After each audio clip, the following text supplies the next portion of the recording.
Gà nữa chưa? Sai bé tụi nè lâu lo ủa mò bên nào nữa Cái này là cô á mà. ủa mà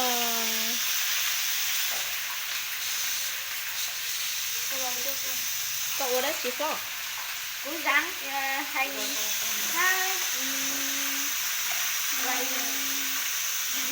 này à xử lý nó bẹp bẹp ra, nó bẹp bẹp ra. đúng cái tay nó tay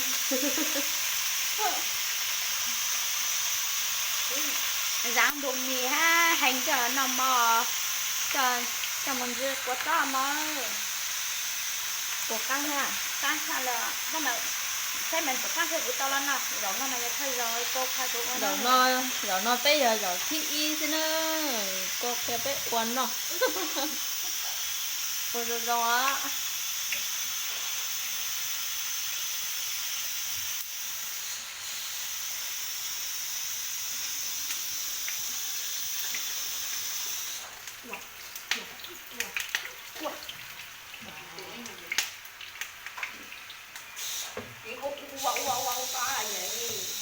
u vào hai lấy hai vô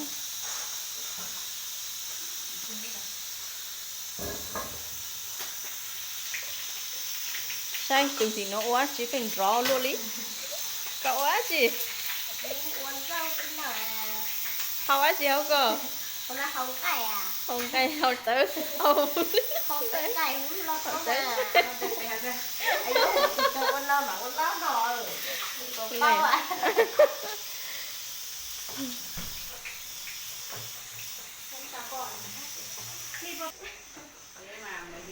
nó có lời không con lo mà không lo tao vậy nó phải cao sống con đỏ ô lấy con này chỉ băng đi bây giờ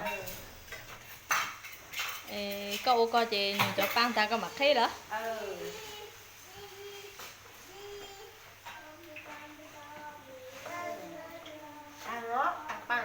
băng này thế của khi á quay em mở ra hết rồi, mở. có tiền cho rồi có tiền cho chứ bố tôi hỏi ta mà cứ một thì làm băng chùa tôi băngอยู่uốn nó rồi chịอยู่uốn nó đầu tiênอยู่chủ làm băng chùa đó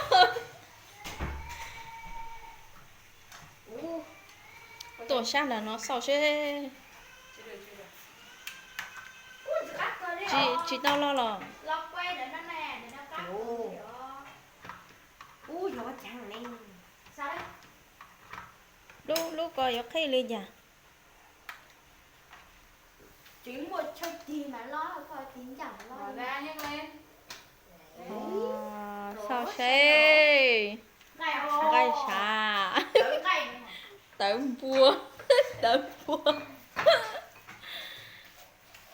con cây nó tài nó chơi này rồi ít tài tởm cây bua nữa dì cá hàng lên nữa bé tím bay tài cột son chỉ cho nó cho làm gì nữa còn nó đấy không cho nó chuột tay đâu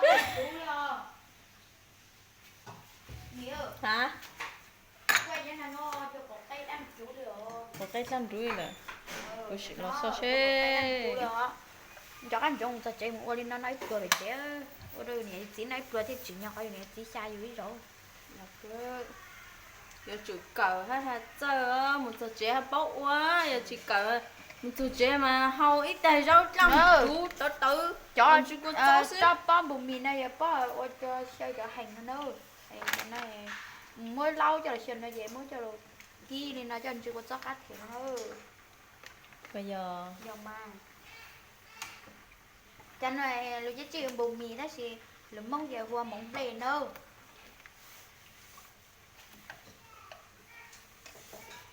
cháu chúa cháu đi bây giờ lúc lại xứ họ con nó họ cho hút nó chúa tỏ luôn ta sẽ giống qua mong lên này nó tỏi thế on luôn đưa chúng lọt đôi xem cả ha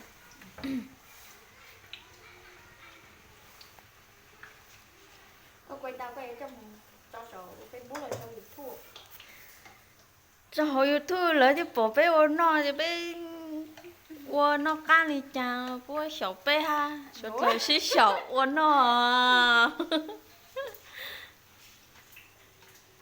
Gai bùa nữa.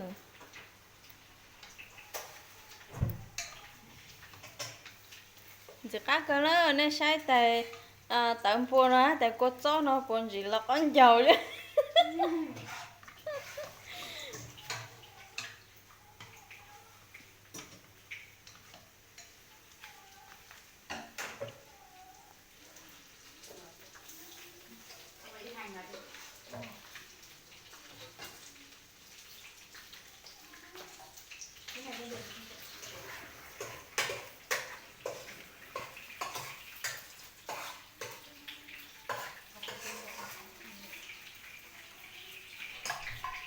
Món Nhiều món.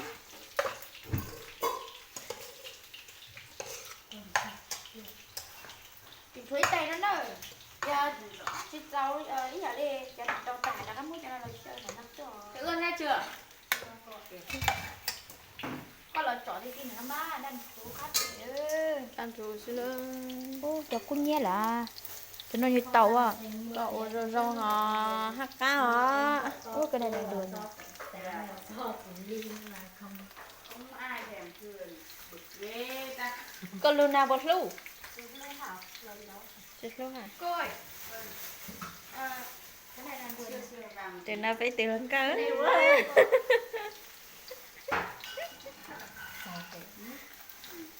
Từ ăn đi em chín chưa vàng một tí nữa. Sẽ là em ly chai mùa.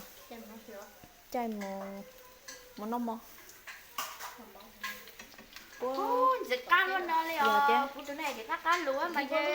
Đâu Giờ có chứ. thấy nhoi nó mà in tùng mà cuốn chứ ui lung mông xưa lại. Ta tọt trọt trọ nữa. Nếu chưa đứa tao nó cá chứ tôi đó mấy nhóc bần gì mà đi tao nó cá đó.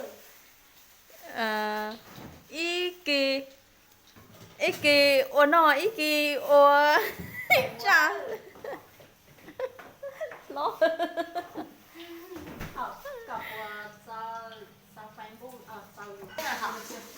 gió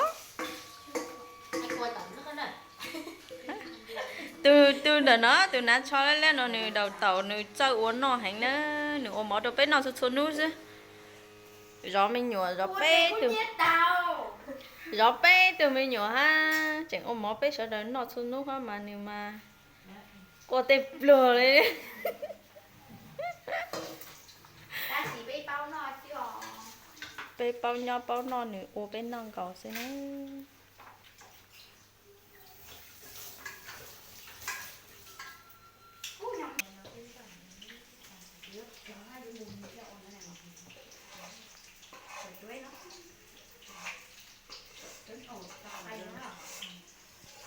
sống tay nữa sống tận tay buồn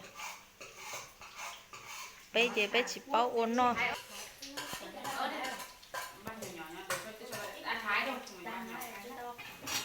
bé giờ bé chỉ bao nó bé chỉ bao nó sẽ gì cô uốn đâu bé nó sẽ nữa cô uốn tàu cá hành đi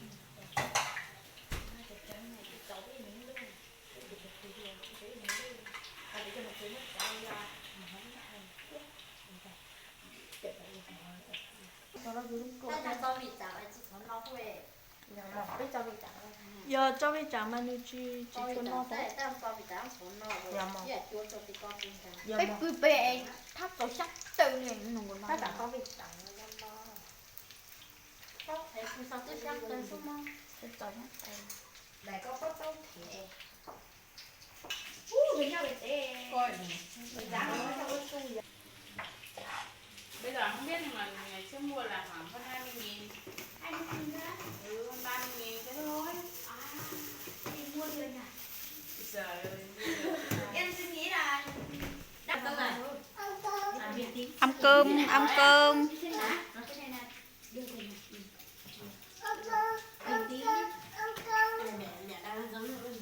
mình xem ăn cơm à Đánh cho bọn nó 2 quả trứng giúp. Hôm nay chả có món gì đâu, trẻ con phải bì lợn này không ăn được rồi. Giờ bác không có thời gian, nó cái người lớn rồi. một quả. Trời ơi là sau. Đúng. Cái nửa kia còn á. Mình cứ để lại. Tôi để bắt. từ mẹ nói sẽ là này ăn cơm nó tàn lên xin á mang xăm à mang xăm rồi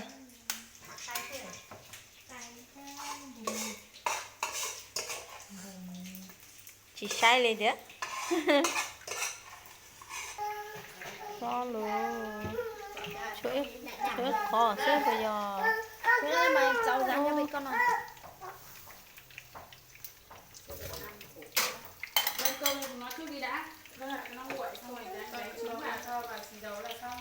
Mình làm cho nó nhanh. Ui ôi, cái này cháy rồi. trái rồi